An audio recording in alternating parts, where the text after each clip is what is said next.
Au dîner d'anniversaire de mon père, le gérant m'a regardé droit dans les yeux et a dit « Votre famille nous a demandé de ne pas vous installer avec eux. Peut-être devriez-vous comprendre le message. » Ma sœur a souri d'un air narquois et a ajouté « Ne rends pas ça embarrassant. » Je suis parti tranquillement, puis je suis revenu le lendemain soir et j'ai demandé à parler au propriétaire par son nom. Il m'a jeté un coup d'œil, puis a regardé le gérant, avant de dire « Vous l'avez mis à la porte. » Je dois vous raconter ce qui s'est passé au dîner d'anniversaire de mon père, car je suis encore en train de digérer la chose. Honnêtement, je pense que l'écrire est le seul moyen pour moi de rester sain d'esprit. Attention, c'est une histoire qui prend son temps, mais ça en vaut la peine. Croyez-moi. Je m'appelle Michael, j'ai 34 ans, et je dirige une petite entreprise d'immobilier commercial. Nous achetons des propriétés, les rénovons et les louons principalement à des restaurants et des commerces de détail. Ce n'est pas glamour, mais je l'ai construite de zéro après l'université, et elle fonctionne bien, très bien même, bien que vous ne le sauriez pas en parlant à ma famille. Pour eux, je suis toujours le gamin qui fait quelque chose avec des bâtiments. Un bref aperçu de la famille. Mon père, Richard, a 63 ans. Un homme bon au fond, mais il fait partie de ces hommes qui se rangent toujours du côté de la personne qui le gère à un moment donné. Ma mère était cette personne, elle est décédée il y a 6 ans d'un cancer.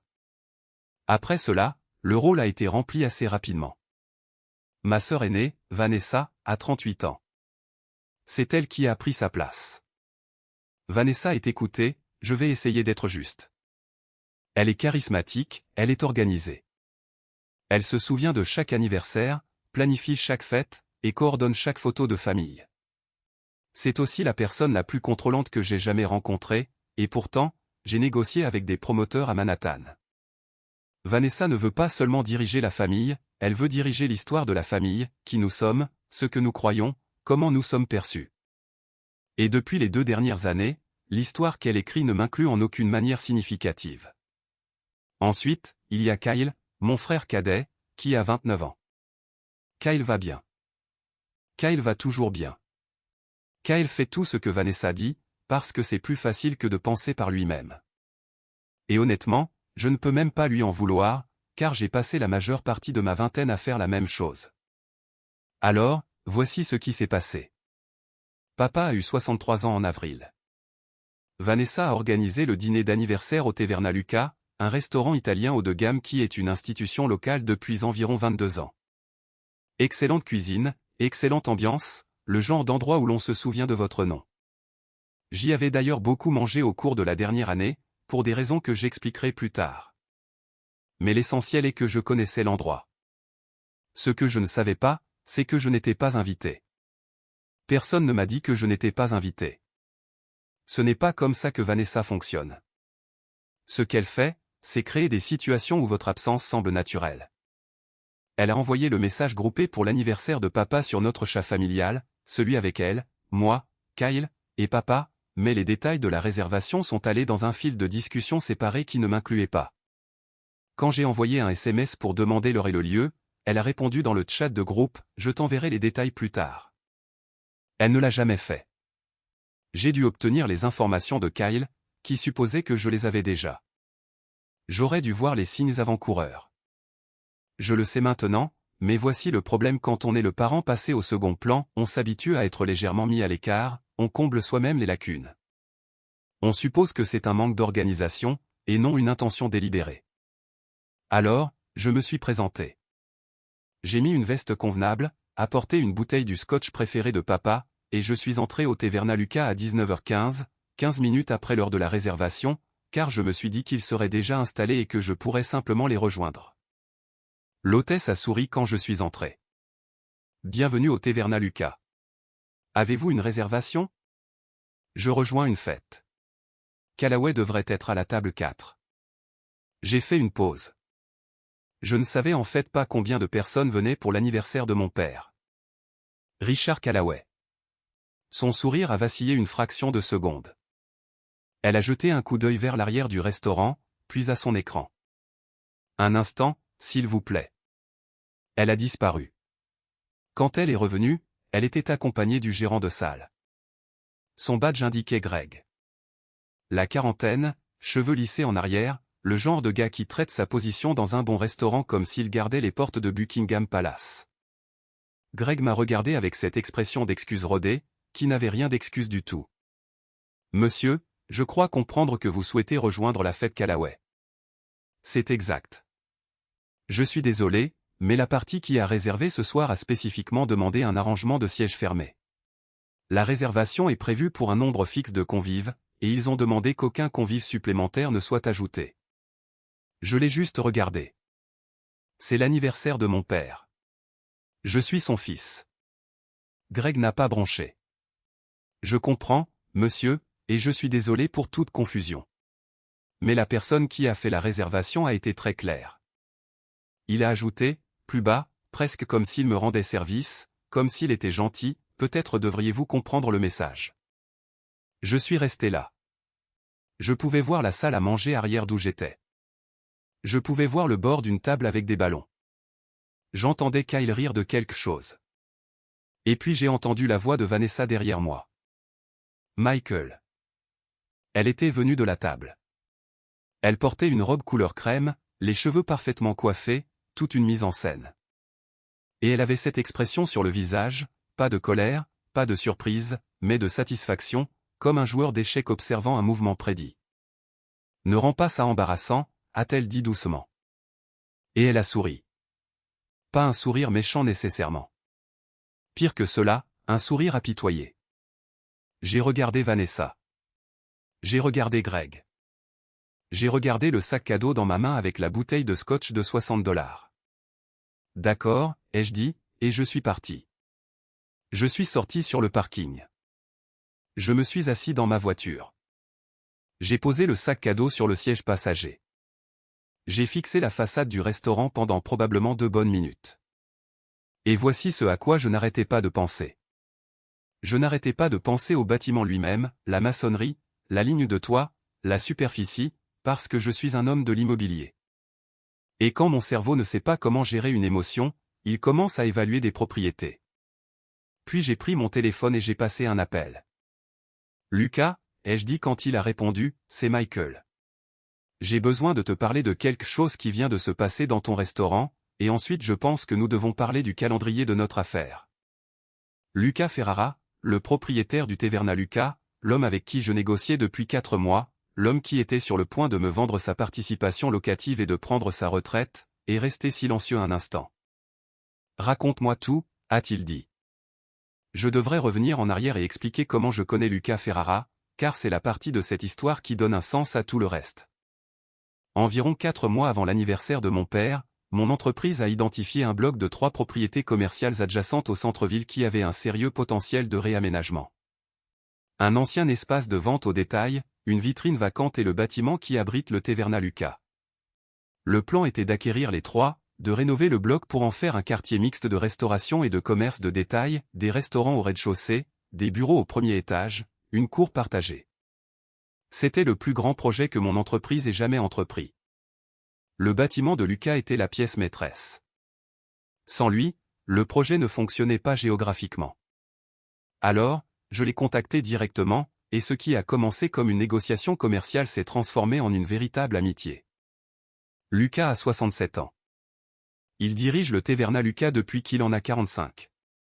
Il est fatigué, ses genoux sont en mauvais état, sa femme veut voyager, et il cherchait une sortie qui ne donne pas l'impression d'abandonner son héritage. Je lui ai offert quelque chose que la plupart des promoteurs n'auraient pas fait, une clause garantissant que tout ce qui remplacerait son espace resterait un restaurant. Il pourrait même consulter sur la conception. Nous nous sommes mis d'accord sur le principe de l'affaire environ 3 semaines avant l'anniversaire de papa. Les formalités administratives étaient encore en cours de finalisation, mais la relation était réelle. J'avais mangé régulièrement au Taverna Lucas, parfois en rencontrant Lucas dans son bureau après les heures de bureau pour examiner des plans. Le personnel me connaissait de vue, mais il ne savait pas qui j'étais du point de vue commercial. C'était intentionnel. Lucas et moi voulions tous les deux garder l'accord secret jusqu'à la clôture. Alors, quand j'ai appelé Lucas depuis ce parking et que je lui ai raconté ce qui venait de se passer, que son gérant de salle m'avait dit de comprendre le message, et avait refusé de m'asseoir au dîner d'anniversaire de mon propre père, Lucas est resté silencieux d'une manière que je reconnaissais. C'est le silence d'un homme en colère, mais qui ne gâche pas sa colère en élevant la voix. Greg vous a dit ça? A-t-il demandé, sans que ce soit une question. Il a dit que la personne qui avait fait la réservation l'avait demandé. Ma sœur, Vanessa. Michael, je revois les images de sécurité chaque nuit. Je vais regarder ça. Venez me voir demain. Pas en tant que client. Venez à mon bureau. Je viendrai. J'ai raccroché et je suis rentré chez moi. Je n'ai pas appelé mon père. Je n'ai pas envoyé de SMS à Vanessa. Je n'ai rien fait. Je me suis juste assis dans mon appartement et j'ai essayé de comprendre ce qui s'était réellement passé, car la logistique de la chose me dérangeait plus que les émotions. Vanessa ne m'avait pas seulement exclu d'un dîner. Elle avait appelé le restaurant à l'avance et avait spécifiquement arrangé pour que je sois refoulé.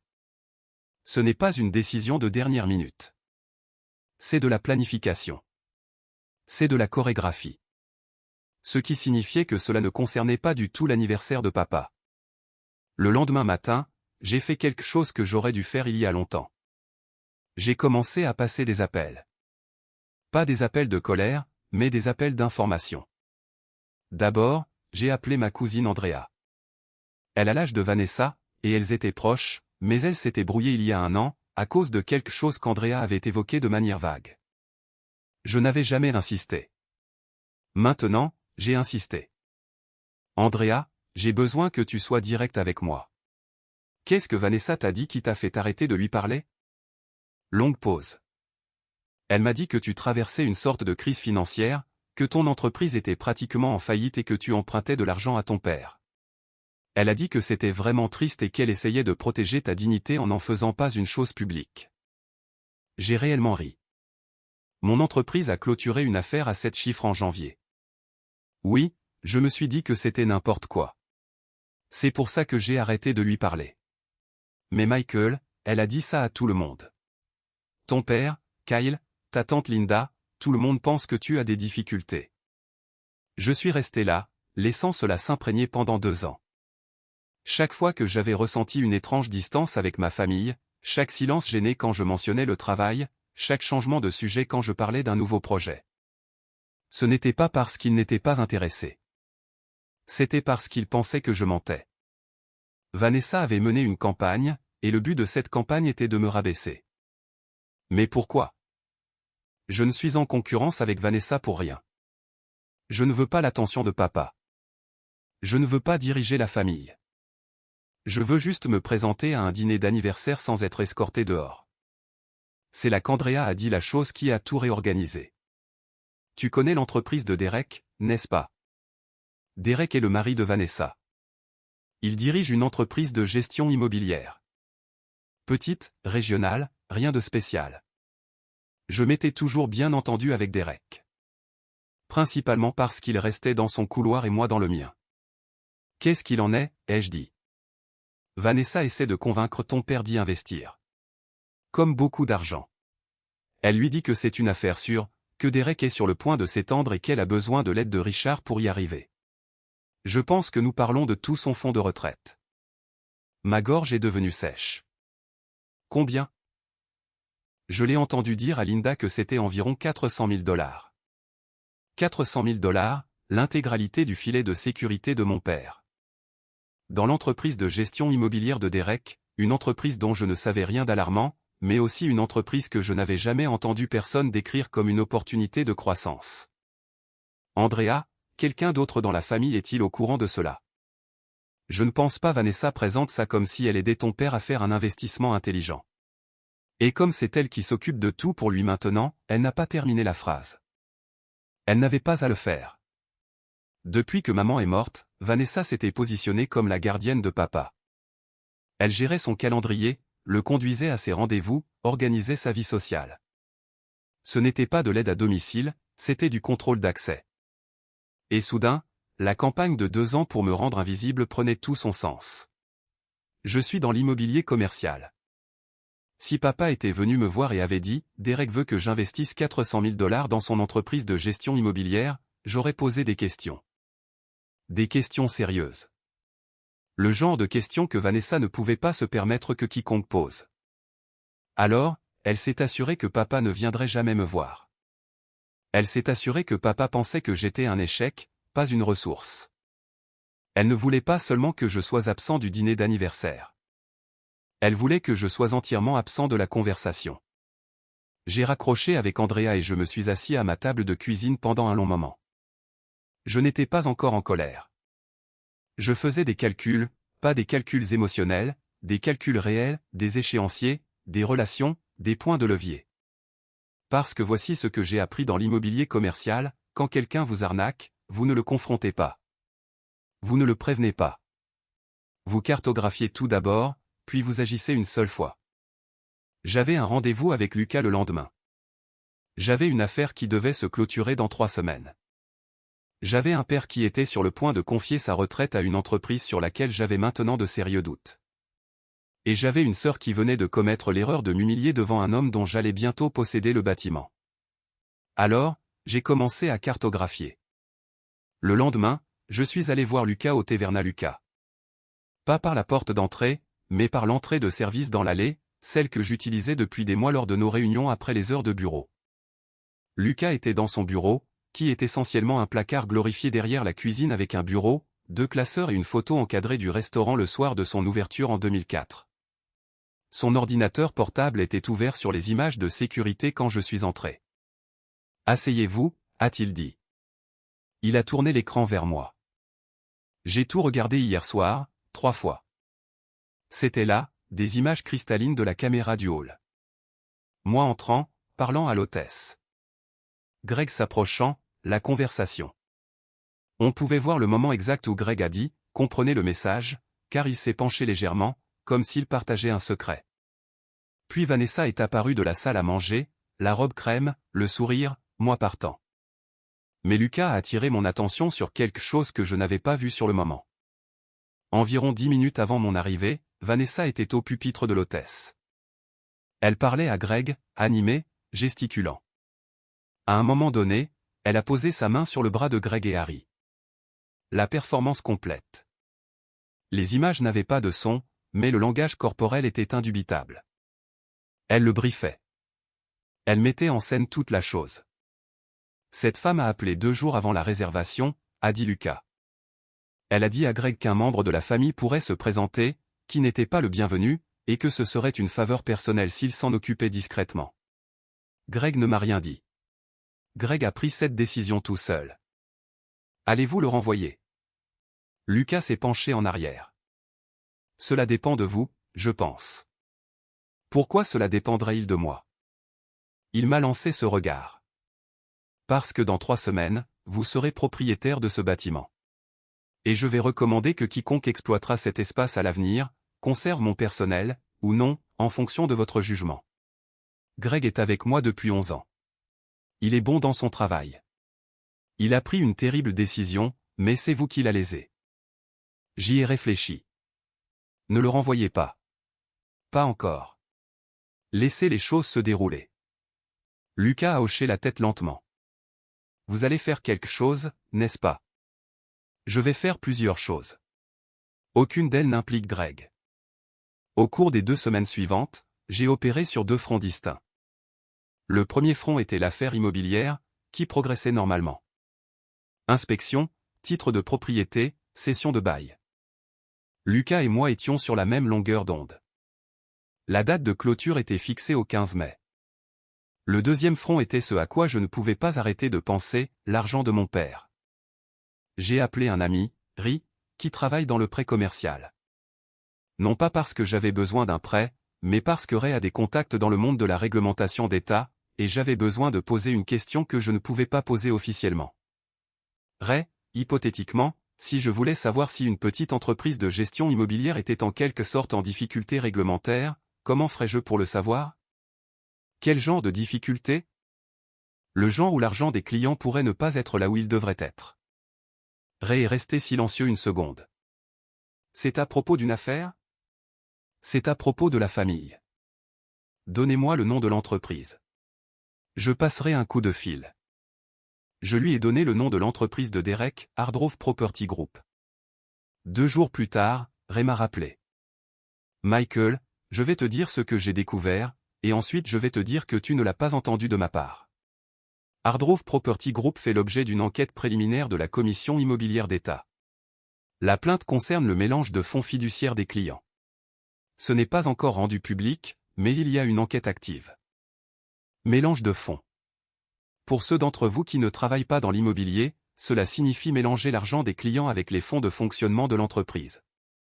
Ce n'est pas seulement contraire à l'éthique, c'est le genre de chose qui vous fait révoquer votre licence. Et cela signifiait que l'entreprise de Derek ne s'étendait pas, elle faisait de l'eau. Et Vanessa voulait que mon père y verse 400 000 $. Je n'ai pas paniqué. Je n'ai appelé personne.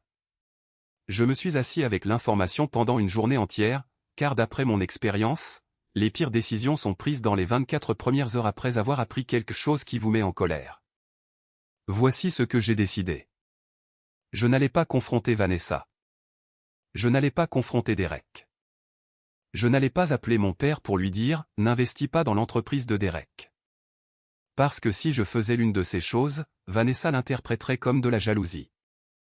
Elle dirait que j'essayais de saper le mari de ma sœur parce que ma propre entreprise était en faillite. Elle avait déjà jeté les bases de ce récit. Toute approche directe jouerait en sa faveur. Au lieu de cela, j'avais besoin que papa obtienne l'information d'une source en qui il avait confiance, qui n'était pas moi. J'ai appelé le conseiller financier de papa, un homme nommé Tom Gouin.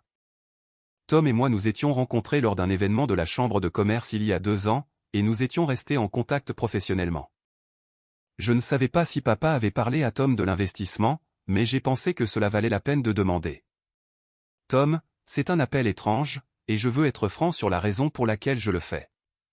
J'ai des raisons de croire que mon père est pressé de faire un investissement important dans une entreprise qui pourrait faire l'objet d'une enquête d'État. Je ne vous demande pas de violer la confidentialité. Je vous demande si vous êtes au courant, et si vous ne l'êtes pas, je pense que vous devriez l'être. Tom a été professionnel. Il n'a confirmé ni infirmé aucun détail, mais il a dit « J'apprécie l'information, Michael. Je prends ma responsabilité fiduciaire au sérieux. » C'était suffisant. Tom ferait ses propres recherches. Et si papa venait voir Tom pour lui demander de déplacer 400 000 $ vers l'entreprise de Derek, Tom aurait les informations dont il avait besoin pour s'opposer. Pendant ce temps, j'ai continué à me présenter aux événements familiaux. Le brunch de la fête des mères, j'étais là. L'anniversaire de la petite amie de Kyle, j'ai envoyé un cadeau. Je n'ai pas mentionné l'incident du Taverna Lucas. Je n'ai pas demandé pourquoi j'avais été exclu. J'ai agi exactement comme quelqu'un qui avait compris le message et accepté sa place. Vanessa était visiblement détendue autour de moi. Elle a même fait un commentaire au brunch de la fête des mères sur ma maturité ces derniers temps. Merci, ai-je dit. J'essaie juste de garder les choses simples. Elle m'a tapoté le bras. C'est tout ce que nous voulons tous. Vous savez, le self-control qu'il a fallu pour ne pas réagir à ça. J'aurais pu alimenter une petite ville avec l'énergie que j'ai dépensée à garder mon visage neutre. Puis, lors d'un barbecue familial chez Kyle, 3 semaines après l'anniversaire de papa, Vanessa a fait une annonce. Elle s'est levée avec un verre de vin et a dit qu'elle avait une nouvelle excitante. L'entreprise de Derek vient de décrocher un nouvel investisseur majeur, a-t-elle dit, rayonnante. Cela va tout changer pour eux, pour nous. Tout le monde a applaudi. Papa avait l'air fier. La petite amie de Kyle a dit, c'est incroyable. J'ai souri et applaudi aussi. Et puis j'ai demandé, aussi décontracté que possible, c'est génial. Qui est l'investisseur? Vanessa a hésité juste une fraction de seconde. Un groupe de capital investissement, Meridian Capital Partners. J'ai continué à sourire. J'ai hoché la tête. J'ai dit, félicitations. Mais mes mains étaient froides, car je reconnaissais ce nom. Meridian Capital Partners avait fait partie d'une affaire que j'avais examinée il y a 8 mois, et dont je m'étais retiré. Ce n'était pas un groupe de capital investissement légitime. C'était une petite entreprise, dirigée par 2 hommes, spécialisés dans l'acquisition d'entreprises en difficulté, le dépouillement de leurs actifs, et la revente de la coquille vide. Ils n'investissaient pas dans les entreprises, ils les consommaient. Derek n'avait pas trouvé un investisseur. Derek avait trouvé un requin. Et il était si désespéré qu'il ne pouvait pas faire la différence. Ce qui signifiait que cela allait devenir bien pire pour Vanessa et Derek, et il n'en avait absolument aucune idée. Les 10 jours suivants ont été les plus longs de ma vie. Et je dis cela en tant que personne qui a déjà attendu 6 mois pour une dérogation de zonage d'un conseil municipal qui se réunissait une fois par trimestre. 3 choses convergeaient, et j'avais besoin que les 3 se produisent dans le bon ordre. Premièrement, l'accord immobilier. Lucas et moi avons clôturé le 15 mai, exactement selon le calendrier. Je possédais maintenant le bâtiment qui abritait le Taverna Lucas, plus les 2 propriétés adjacentes. Les papiers étaient déposés, les clés étaient transférées, et Lucas m'a emmené dîner dans son propre restaurant pour célébrer. Nous nous sommes assis au bar, pas dans la salle à manger, et il a commandé une bouteille de quelque chose d'italien que je ne pouvais pas prononcer, mais qui avait le goût de coûter plus cher que ma première voiture. Au nouveau commencement, a-t-il dit. Et aux fins satisfaisantes, ai-je dit. Greg travaillait ce soir-là. Il est passé devant nous 2 fois sans me reconnaître. Pourquoi l'aurait-il fait? J'étais juste un autre gars au bar. Il n'avait aucune idée que le bâtiment dans lequel il venait travailler tous les jours portait maintenant mon nom sur l'acte de propriété. Deuxième chose, Tom Gouin. 2 jours après la clôture, Tom m'a rappelé. Il était professionnel. Il n'a pas partagé les détails de ses conversations avec mon père, mais il a dit une chose importante, votre père ne prendra aucune décision d'investissement hâtive. Je me suis assuré qu'il ait toutes les informations nécessaires pour faire un choix éclairé. C'était un code pour, je lui ai montré ce que vous m'avez dit et il ne donne pas 400 000 $ à Derek. J'aurais pu serrer Tom dans mes bras à travers le téléphone. Troisième chose, et celle-ci, je ne l'avais pas prévue. Meridian Capital Partners a agi rapidement. Moins d'une semaine après l'annonce de Vanessa, j'ai commencé à entendre des choses par mes contacts professionnels. Meridian avait envoyé une feuille de conditions à l'entreprise de Derek. En surface, cela ressemblait à une injection de capital, 250 000 $ en échange d'une participation de 40%. Mais enfouies dans les conditions se trouvaient des clauses de contrôle de la gestion, des clauses de liquidation d'actifs et un déclencheur de rachat forcé. C'était un investissement prédateur typique. Derek obtiendrait l'argent, le brûlerait en essayant de couvrir le problème de l'escroc, et dans les 18 mois, Meridian posséderait entièrement son entreprise. J'ai hésité à les avertir. Vraiment. J'ai réfléchi pendant 2 bonnes journées. Derek était sur le point de signer un accord qui dévorerait son entreprise. Et indépendamment de ce que Vanessa m'avait fait, Derek avait des enfants, 2 d'entre eux, ma nièce et mon neveu. Mais voici ce à quoi je revenais sans cesse. Si j'avertissais Derek, il ne me croirait pas. Il le dirait à Vanessa. Et Vanessa dirait à papa que je sabotais l'entreprise de Derek par jalousie. Chaque preuve que j'avais serait reformulée comme une attaque. Je perdrais le peu de terrain que j'avais gagné. Alors, j'ai fait un autre appel. J'ai appelé l'avocat de Derek, non pas pour interférer, juste pour m'assurer que Derek recevait des conseils compétents. J'ai appelé le bureau de l'avocat, j'ai confirmé que Derek était bien un client, et j'ai dit, je suis un promoteur immobilier commercial. Si votre client envisage une feuille de conditions de Meridian Capital Partners, je recommanderais à votre cabinet de faire une vérification approfondie de leurs acquisitions précédentes, spécifiquement ce qui est arrivé aux propriétaires originaux. Son avocat pouvait faire de cette information ce qu'il voulait. J'avais fait ce que je pouvais sans me mettre en danger. Maintenant, la partie que vous attendiez. Le lendemain de la clôture de la propriété, j'ai envoyé un SMS à Vanessa. C'était la première fois que j'initiais un contact depuis le dîner d'anniversaire. Salut, je sais que les choses ont été étranges. J'aimerais emmener papa dîner. Juste nous 2. Au Taverna Lucas, ce vendredi. J'ai déjà fait une réservation. Vanessa a répondu en 11 minutes. C'est une jolie idée. Papa aimerait ça. Je lui ferai savoir. Elle n'a pas repoussé. Elle n'a pas demandé à venir. Elle était si confiante dans sa position, si certaine que j'avais été neutralisé, qu'elle ne voyait aucune menace à ce que j'emmène papa dîner au même restaurant d'où elle m'avait fait expulser. Pour elle, c'était une preuve supplémentaire que j'avais accepté mon rôle, le silencieux, le gérable. Le vendredi est arrivé. J'ai pris papa à 18 h. Il avait bonne mine, un peu plus mince que dans mes souvenirs, mais alerte, présent. Nous avons parlé dans la voiture de choses normales, le baseball, son jardin, un documentaire qu'il avait regardé sur les poulpes. Ta sœur dit que ton entreprise a traversé une période difficile, a-t-il dit à mi-chemin du restaurant. Il l'a dit doucement, comme s'il essayait de me laisser l'espace pour en parler. Papa, mon entreprise a clôturé une affaire à 7 chiffres il y a 3 semaines. Nous sommes dans la meilleure position financière que nous ayons jamais eue. Il m'a regardé, vraiment regardé, peut-être pour la première fois depuis 2 ans. 7 chiffres. Je peux vous montrer les documents publics si vous voulez. Ce n'est pas un secret.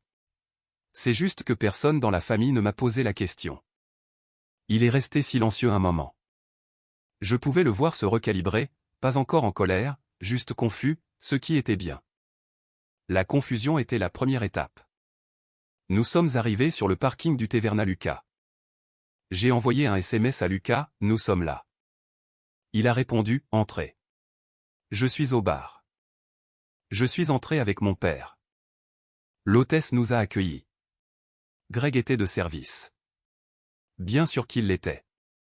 C'était un vendredi soir. Il nous a vus et a commencé son approche professionnelle. Le grand sourire de manager se chargeait déjà.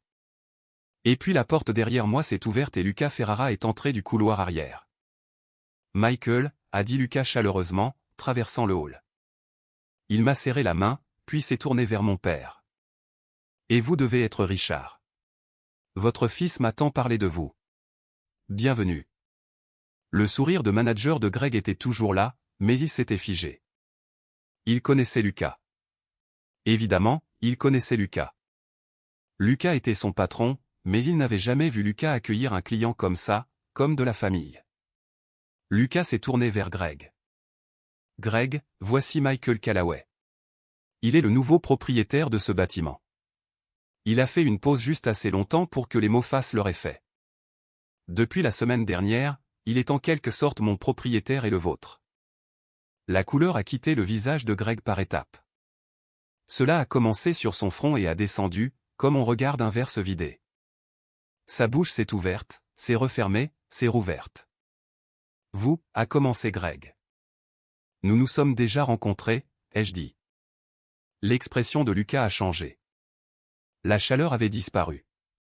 Greg, j'ai vu les images d'il y a 3 semaines. La réservation d'anniversaire, tout. Nous en discuterons lundi dans mon bureau. Ce soir, vous installerez Michael et son père à la meilleure table de la maison, et vous le ferez avec un sourire, et vous ne direz pas un mot de plus à ce sujet. Greg a hoché la tête. Il ressemblait à un homme à qui l'on venait de dire que son parachute pourrait ne pas s'ouvrir. Il nous a installés à une table d'angle près de la fenêtre. Nappe blanche, bougie, tout ce qu'il fallait. Ses mains tremblaient légèrement lorsqu'il a posé les menus. Merci, Greg, ai-je dit. Pas sarcastique, pas suffisant, juste poli. Et d'une certaine manière, c'était pire pour lui que tout ce que j'aurais pu dire d'autre. Papa a observé tout cela sans parler. Quand Greg est parti, il a croisé les mains sur la table et a dit, « Michael, que se passe-t-il » Ce n'était pas une question. C'était une porte qui s'ouvrait, et je l'ai franchie. J'ai tout raconté à papa. Pas de manière colérique.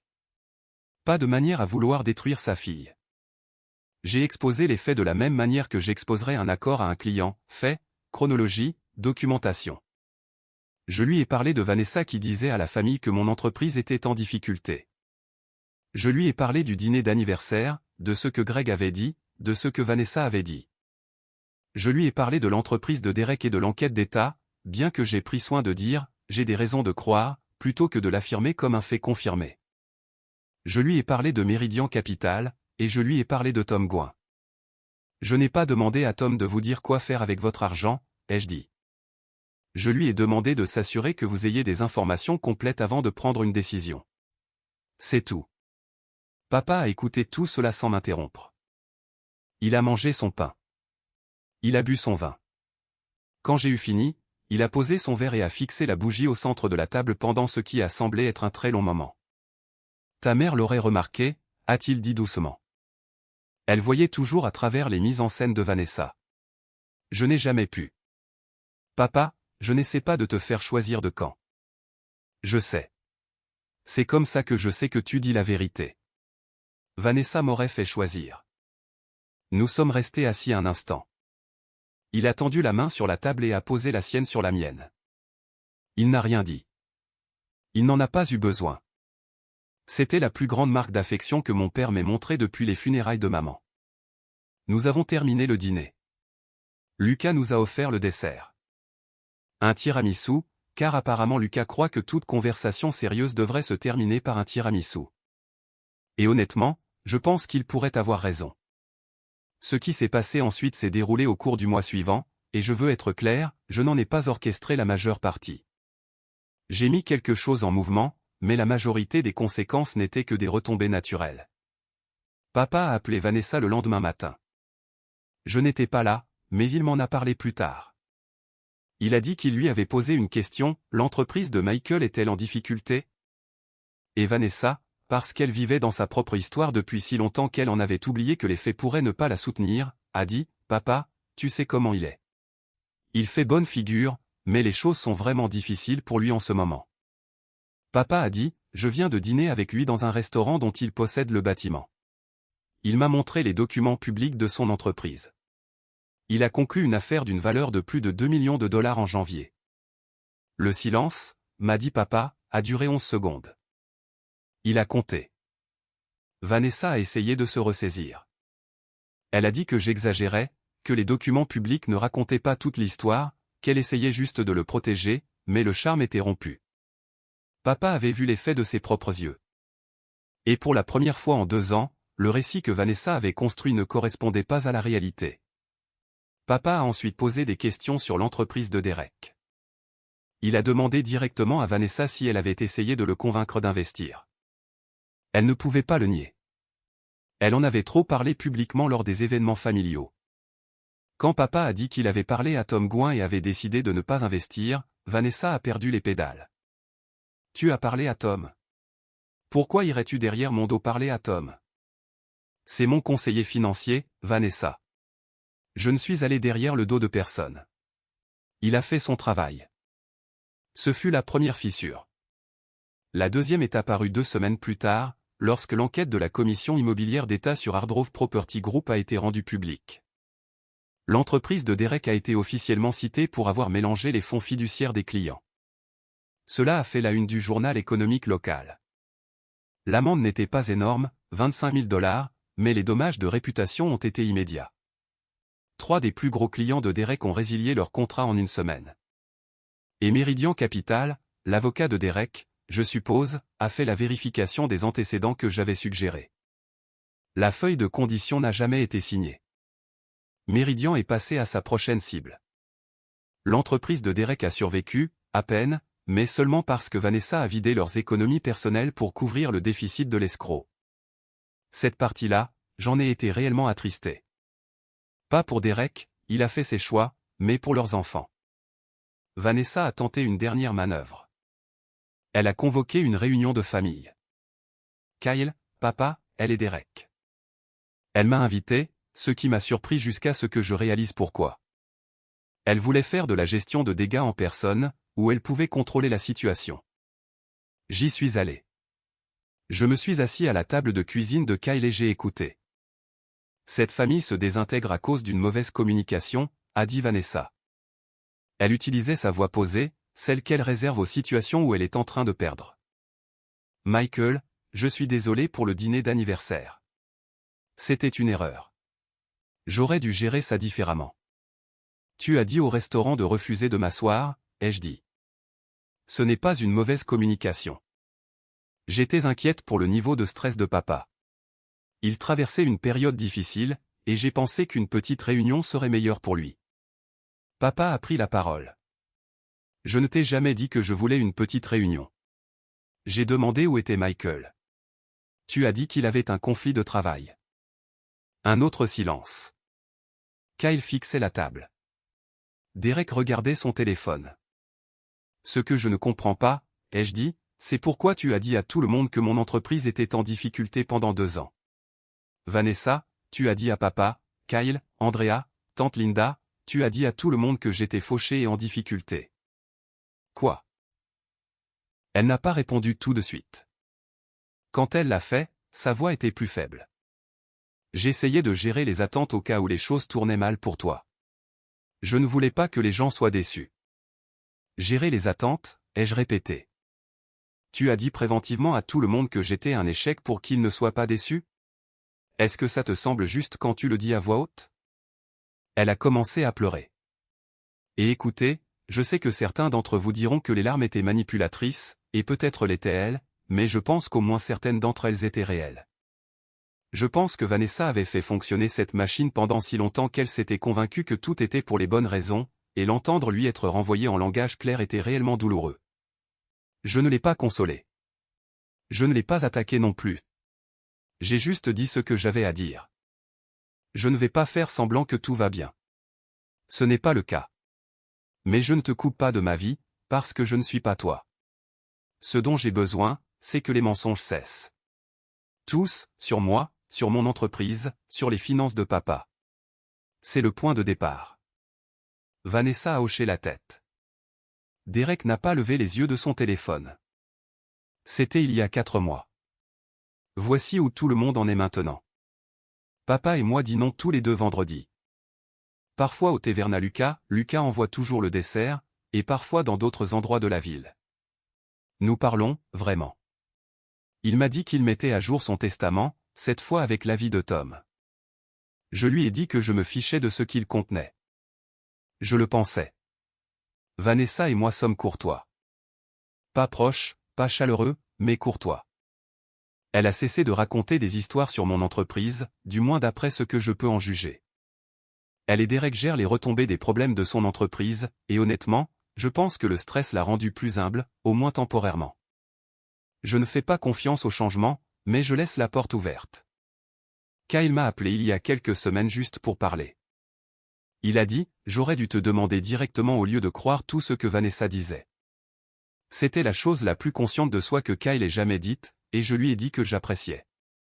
Greg travaille toujours au Taverna Lucas. Lucas ne l'a pas viré. Ils ont eu une très longue conversation ce lundi-là, et Greg s'est excusé en personne, une vraie excuse, pas une performance. Il a dit qu'il avait laissé la confiance et l'autorité de Vanessa le convaincre qu'il faisait la bonne chose, et il avait honte. Je lui ai dit que je comprenais à quel point elle pouvait être persuasive. Je n'étais pas généreux, j'étais précis. Lucas a pris sa retraite fin juin. Nous lui avons organisé une fête au restaurant. Il a pleuré. Sa femme a pleuré. J'ai peut-être eu les yeux un peu embués moi-même, mais je le nierai si quelqu'un me le demande. Le projet de réaménagement avance. Le nouveau quartier de la restauration ouvrira dans environ 18 mois, et le Taverna Lucas restera à son emplacement d'origine avec un nouvel exploitant qui s'est engagé à conserver les recettes de Lucas au menu.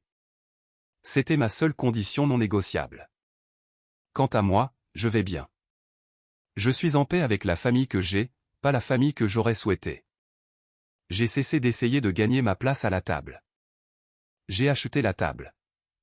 Et s'il y a une chose que j'ai apprise de tout cela, c'est que les gens qui vous disent de comprendre le message sont généralement ceux qui ont le plus peur que vous découvriez ce qui se passe réellement.